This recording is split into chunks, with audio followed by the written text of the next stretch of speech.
En Chine, aujourd'hui, le gouvernement a reconnu la très grande gravité de la situation.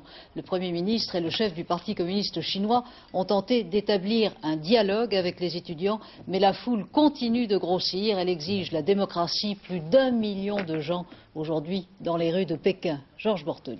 De très bonne heure, à 5 heures du matin, les principaux dirigeants chinois, dont le secrétaire général du parti et le Premier ministre, ont rendu visite dans un hôpital de Pékin à plusieurs grévistes de la faim hospitalisés. C'était un geste du pouvoir, mais la grève de la faim continuait pourtant.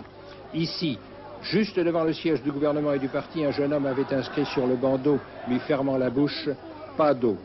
Pas d'eau, la grève la plus dure et la plus dangereuse ».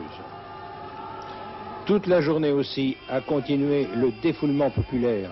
Toute la journée, on a scandé des slogans souvent très durs pour les dirigeants du parti. Tout le monde semblait là, les jeunes, les moins jeunes, les nostalgiques de Mao. Il y avait même une délégation de catholiques chinois manifestant pour la liberté du culte. Un défoulement, une manifestation si énorme qu'on se demande si elle était seulement tolérée, s'il n'y avait pas là une sorte de coup politique que préparent certains.